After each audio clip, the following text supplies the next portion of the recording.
성부시장 디지털 부시장제 도입을 통해서 성평등한 서울, 디지털 혁신 서울을 만들도록 하겠습니다.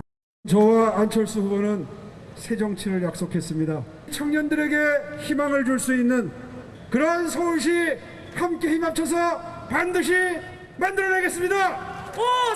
여러분이 김영춘에게 부산시의 책임을 맡긴다면 대한민국 17개 광역시도에서 부산이 우수 지자체가 될 것이고, 박원순 시장의 성폭력 사태로 인해서 실시되는 선거입니다. 이 선거에서 성폭력의 후계자를 뽑아서는 안 되겠죠. 제 뒤로는 줄이 많아서 좀 일찍 오길 잘했다는 생각을 했어요. 국민이기도 하고 또 나라의 일을 도와줄 수 있는 작지만 큰 일이니까. 한 사람을 선택하려면 최악이 아닌 최선을 선택하기 위해서 무작정 투표장으로 나왔습니다. 네, 정치권 현안 살펴보겠습니다. 김재원 전 의원 차재원 교수 자리에 함께했는데요. 자, 4월 7일 재보궐선거 사전투표율 20.54%. 차 교수님, 이게 보니까 재보궐선거 사전투표율 중에서 역대 최고치라고 하는데 예. 이 최고치의 높은 투표율이 과연 어느 쪽에 유리할 것이냐, 이 점이 이제 관심사 아니겠습니까? 보통 뭐 지금 그 사전 투표율이 상당히 높을 경우에는 좀 진보 진영이 유리했다는 게 그동안에 나타난 그 표심입니다만, 실제 그 지난해 총선에서 26.69%가 나왔을 때 민주당이 압승을 하지 않았습니까? 그렇기 때문에 민주당 입장에서는 이번 사전 투표율이 상당히 높은 것 자체가 상당히 어떻게 보면 승리의 가능성이 좀 그러니까 높게 지금 그러니까 바라볼 수 있는 하나의 근거다고 지금 주장을 하는 것 같아요. 그러니까 지금 이 민주당 입장에서는 아무래도 이렇게 높은 그 사전 투표율 자체는 일단 민주당의 조직력이 총 가동됐다. 그리고 또 이 무엇보다도 지금 이 샤이 진보라고 일컬어지는, 아니 그동안에 그러니까 여론조사에서 강력하게 의견을 표출하지 않았던 여권의 지지층들이 되고 투표장으로 나왔기 때문에 막판 역전을 기대할 수 있다고 아마 기대를 하는 것 같습니다. 반면에 국민의힘 입장에서도 사전투표율이 높아진 부분에 대해서 상당히 긍정적으로 평가하는 분위기입니다. 그 이전에는 사전투표가 상당히 부정선거 뭐 이런 부분들 때문에 상당히 소극적인 측면이 있었지만 이번 선거에서는 아마 지금 정권 심판에 대한 바람이 불고 있다. 그렇기 때문에 이러한 부분들을 고려했을 때는 사전투표율이 높아지는 것이 우리에게 유리하다고 판단을 했기 때문에 아마 지금 국민의힘 쪽에서도 이 사전투표율이 높아진 데 대해서 상당히 긍정적으로 평가를 하고 있기 때문에 최종 결과는 결국은 투표함을 열어봐야 알지 않을까 생각이 듭니다. 김재원 전 의원님, 말씀하신 대로 민주당에서는 위기감을 느낀 이른바 샤이 진보들이 많이 나왔다, 이렇게 해석을 하는 반면에 국민의힘은 분노에 대한 표출이다. 이 어느 쪽이 더 맞을까요? 통상적으로 이제 그 투표할 때 가장 투표율이 높아진다든가 또는 투표할 의지가 강해지는 것이 분노 투표거든요. 이 정권을 그대로 두면 안 된다, 또는 현 상황을 그대로 두면 안 된다, 또는 누구를 혼내주기 위해서는 반드시 투표해야 된다, 이럴 때는 투표할 에너지가 굉장히 커지고요. 두 번째 정도 되는 것은 이제 그 동정 투표할 때요. 동정하는 투표를 하면 투표하는 것이 좀 누구를 도와주는 좋은 일이니까 투표를 하게 되고, 그렇지 않고 평이한 투표를 하면 이제 투표율이 낮아지는데 이번의 경우는 어쨌든 그 사전 투표율이 그 보궐선거의 전반적인 그동안의 추세와는 다르게 투표율이 굉장히 높아졌거든요. 이런 것은 아마 현재 그 젊은 층을 통해서 그 퍼지고 있는 현 정부 여당에 대한 강력한 분노 내지 바꿔보자는 그런 의지가 지금 표출되는 것 아니냐, 이제 그렇게 생각을 하는 것이 합리적이라고 보여집니다. 누구는 어디서 투표하는지도 뭐 하나의 이제 정치적 메시지가 되는데, 박영선 후보는 남편과 함께 투표할 것으로 예상했습니다. 혼자 투표를 했습니다. 그런데 국민의힘 오세훈 후보는 부인과 함께 사전 투표를 했는데, 이게 이제 처과 관련된 이른바 내곡동 의혹에 대해서 정면 돌파의 의지를 담은 것 아니냐, 이런 해석들이 있습니다. 어떻게 보셨어요? 지금 사실 그 후보자들 보면 전체적으로 전부 처가가 문제거든요. 오세훈 후보, 박영준 후보뿐만 아니고 사실은 박영선 후보, 심지어는 뭐 후보는 아니지만 윤석열 전 총장까지도 전부 처가집 때문에 골치를 앓고 있는데 네. 선거 때 특히 이제 공격을 많이 당한 박영선 후보 또 그 박형준 후보 이런 분들하고 달리 오세훈 후보는 아예 의혹 자체가 없다 이렇게 강하게 네. 주장을 하면서 이번에 부인과 함께 투표하는 모습을 보였기 때문에 아마 더 이 부분에 대해서는 자신은 정면 돌파하겠다 심지어는 뭐 형사처벌을 각오하라 이런 이야기까지 하고 있지 않습니까? 네네. 그런 모습을 보여준다고 다 또 유권자들도 그렇게 짐작할 것이라고 생각이 듭니다. 네. 부산은 김영춘 후보는 뭐 부인 아들에서 다 같이 이제 네. 사전 투표를 했고 반면에 지금 이제 박형준 후보죠. 네. 이제 LCT 아파트 둘러싼 또 의혹이 제기되고 있는데 혼자 투표를 했습니다.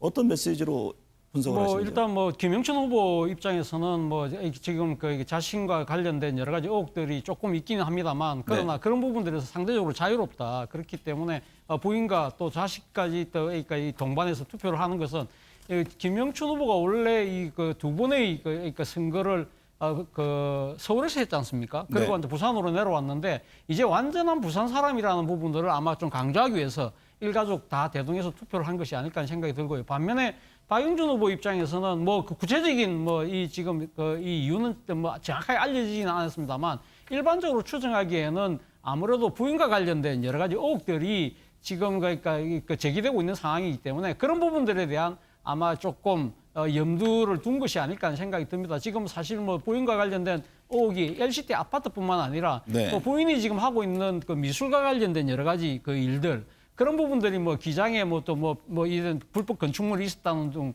뭐 그런 이야기들이 번지다가 지금은 또 최근에는 또 이 그 박영준 후보가 국회 사무총장으로 재직할 때 네. 있었던 또 여러 가지 그 미술 조형물과 관련돼서 또 부인의 개입 의혹이 있다 보니까 이런 부분들을 아마 의식한 것이 아닐까라는 네. 이런 그 해석들이 나오고 있는 것 같습니다. 네. 네, 지금 뭐 사전 투표 후보들 하고 있습니다만은 언론에서 또 주목하는 한 인물이 윤석열 전 검찰총장이었잖아요. 기자들에게 사전 통보를 하면서 부인이 아니라 아버지와 함께 투표장에 나왔습니다. 이게 여러 또 정치적 해석이 있습니다. 김재원 의원께서는 어떻게 보셨습니까? 이게 이제 뭐 아마 그냥 평이하게 생각한다면 네. 기자들이 이제 윤석열 전 총장에 대해서 언제 투표할 거냐 네. 계속 문의가 있었을 것이고 그에 대해서 아마 뭐 어쩔 수 없이 내가 언제 어디서 투표하겠다 이렇게 공지를 했다고 볼 수도 있습니다. 그렇지만 이미 사실상 대선 출마 선언을 한 대선 유력 주자로서 자신이 공개적인 자리에서 투표를 하는 것 그것도 윤석열 전 총장이 투표를 해야 세상을 바꿀 수 있다. 투표를 해야 투표를 반드시 하라. 이렇게 이미 메시지까지 내지 않았습니까? 네. 그런 상황에서 자신이 투표한 모습은 언론이나 또는 국민들이 주목할 거라고 생각을 할 것이고 그것을 이렇게 보여줄 때는 뭐 가족과 함께 투표를 할 것이냐 또는 아버지하고 투표할 것이냐 이런 것도 많이 생각을 했을 것이고요. 네. 그러나 통상적으로 생각할 때는 부인하고 투표를 할 수 있는데 이번에는 그 연로하신 아버지하고 투표를 하면서 내가 무슨 장모와 관련된 또는 부인과 관련된 그런 자본만 있는 것이 아니고 네. 사실 나는 아버지가 있고 이 아버지는 뭐 충청도 출신이라든지 또는 아버지를 잘 모시는 뭐 전통적인 어떤 유교적인 그 도덕의 측면에서도 굉장히 반듯한 모습을 보여주려고 했지 않을까. 네. 우린 충분히 뭐 합리적으로 그렇게 추론을 할 수가 있죠. 네. 그래서 이번 선거에 나와서 메시지를 낸다든가 또는 투표장에서 보여준 모습조차도 상당히 잘 짜여진 네. 그런 정치 이벤트였다 그렇게 생각이 네. 듭니다.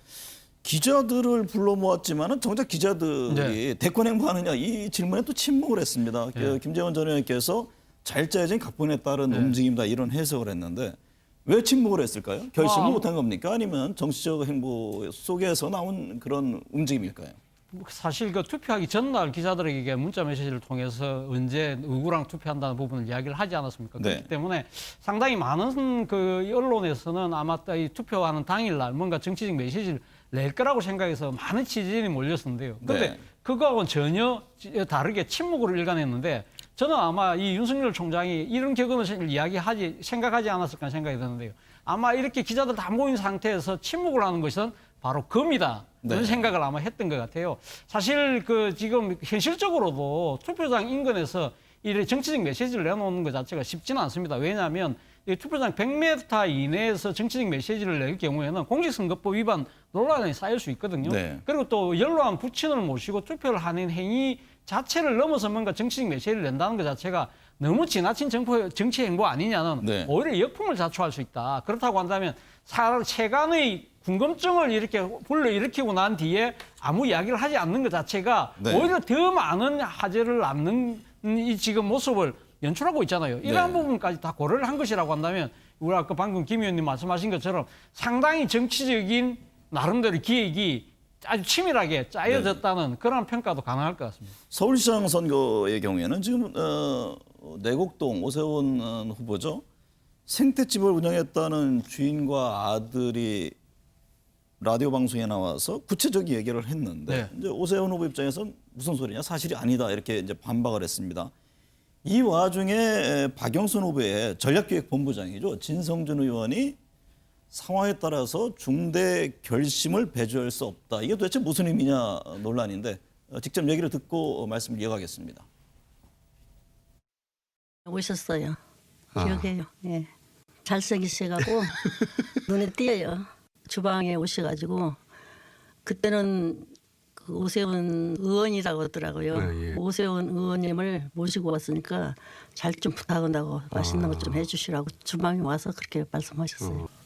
하얀 면바지였을 거예요. 하얀 면바지, 이 반듯하게 이렇게 하얀 면바지에 신발이 그 캐주얼 로퍼, 상당히 멋진 구두였죠. 그래서 그게 그 페레가모.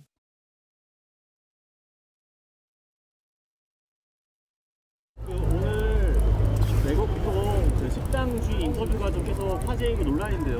그거에 대해서 한 말씀 해주시면. 뭐라 그랬죠? 뭐 브랜드까지 이야기하면서 했는데 어떻게 생각하시나요? 사실이 아닙니다. 저희들은 지금까지와 마찬가지로 선거운동에 임할 것입니다만 상황에 따라서는 중대한 결심도 배제할 수 없다는 말씀을 분명하게 드립니다.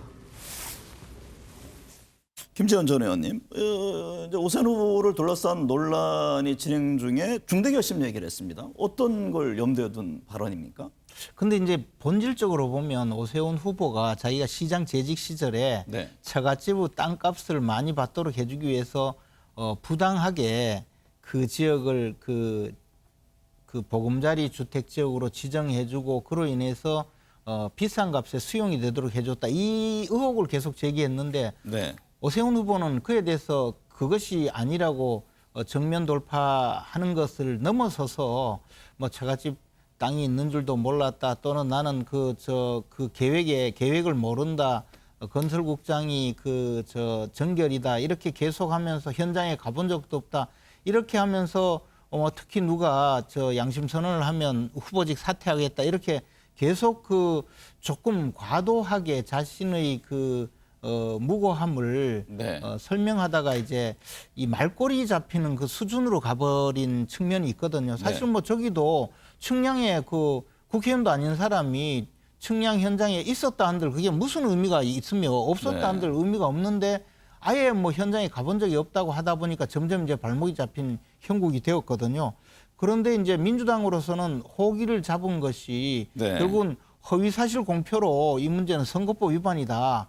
그렇게 이제 역공을 취할 수 있는 좋은 호재라고 보고 아마 이제 지금 만약에 오세훈 후보가 사퇴하지 않으면 중대 결심을 하겠다. 그러니까 또 국민의힘 쪽에서는 그러면 박영선 후보가 사퇴할 거냐 뭐 이런 식으로 약간 일종의 농담 비슷하게 접근을 하고 있는데요.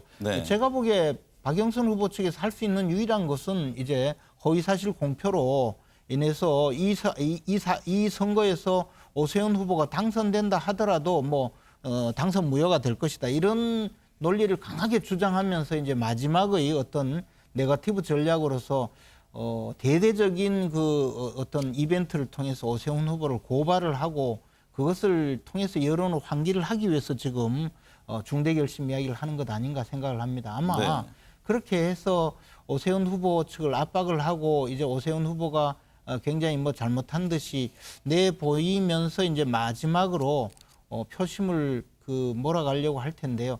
크게 효과가 있을까에 대해서는 네. 저는 조금 의문을 갖고 있습니다. 차 교수님은 네. 어떤 의미로 읽으셨어요?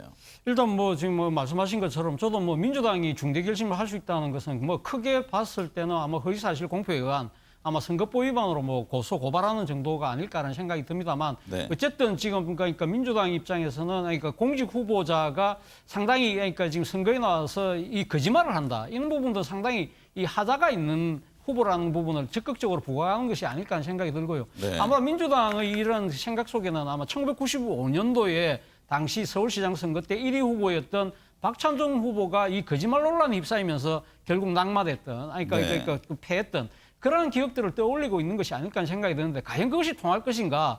저는 뭐 국민의힘 쪽에서는 사실 이 부분에 대해서 이 오세훈 후보가 이 지금 생태탕 주인의 그 정언이 나오고 난 뒤에 구체적으로 이렇게 대응하지 않고 그냥 사실이 아니다고 한마디로 이야기를 하는 것은 말 그대로 적극적으로 대응하지 않겠다는 거거든요. 쉽게 말하면 이 지금 민주당 쪽에서 이 거짓말 프레임을 짜고 있으니까 말 그대로 자기가 여기에 대해서 사사건건 이야기하는 것 자체가 오히려 그 프레임이 말이 될 수 있다. 그렇기 때문에 상당히 그런 부분들을 이 조금 이렇게 맞대응하지 않겠다는 거지만 결국은 지금 네거티브 이런 그 효력 자체가 크지 않은 선거도 있었다. 예를 들면 2007년도 이 대통령 선거 때 BBK 문제 때문에 이명박 후보가 상당히 그 공공한 상황이었지만 그러나 선거에서 이겼다. 그런 아마 부분들을 아마 또 국민의힘은 생각하고 있지 않을까 하는 생각이 듭니다. 네.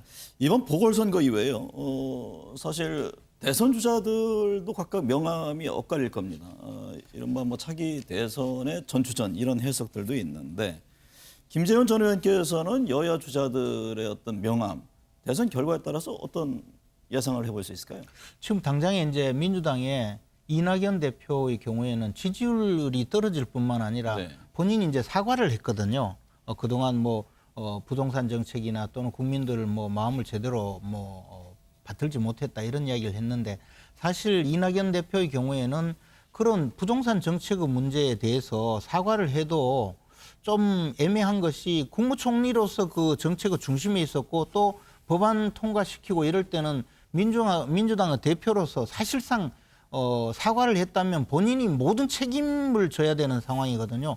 아마 그렇기 때문에 대선 주자로서의 지지율이 더 떨어지고 있는 것 아닌가 생각이 들고요.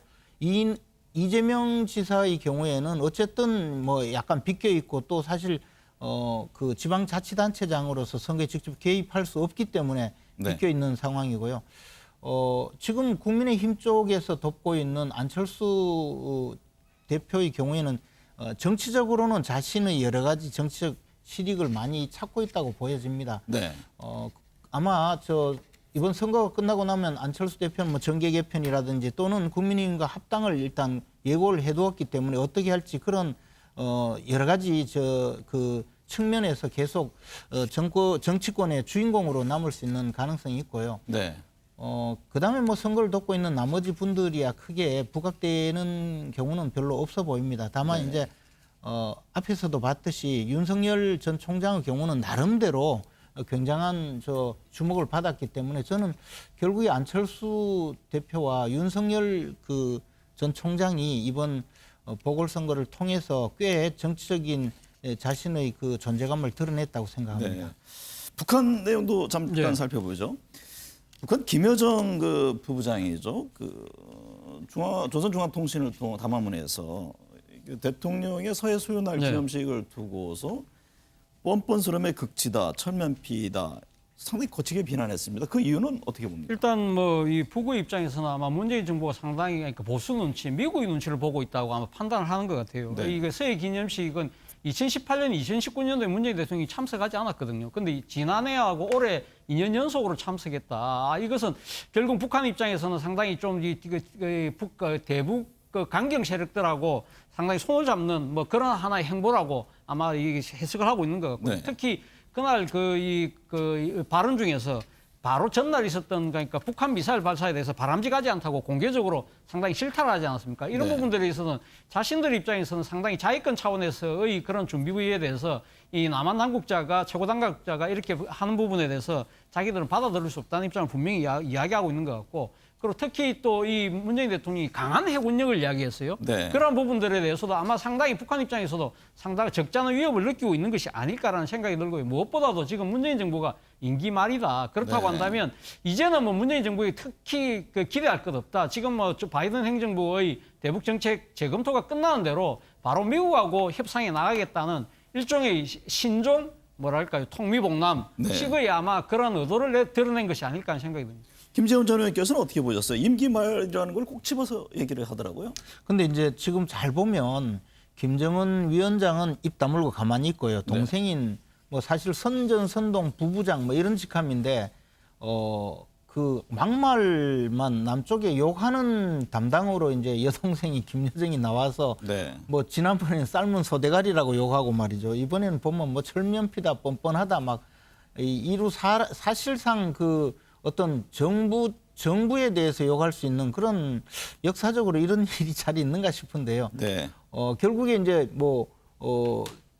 문재인 대통령을 만나거나 상대해야 될 사람으로는 김정은 김정은 위원장이 있고 이것을 계속 이렇게 일종의 그 선전선동을 넘어서서 선전전으로서 계속 이런 일을 벌이고 있는데 나중에 가서도 자신들이 뭐 또 우리 정부와 뭐 협상을 해야 된다든지 도움을 받아야 될 때는 그 김정은이 나서기 네. 위해서 저렇게 하고 있는 것 아닌가 싶긴 하지만 우리 정부도 왜 이렇게 입 다물고 가만히 있는지 네. 아무리 선전선동이라고 하더라도 국민 입장에서는 정말 자존심 상하고 또 이 정부가 뭘 하고 있는지 무슨 잘못을 해놓아서 저렇게 당하고 있는지 그 점에 네. 대해서도 참 이해가 가지 않습니다. 네.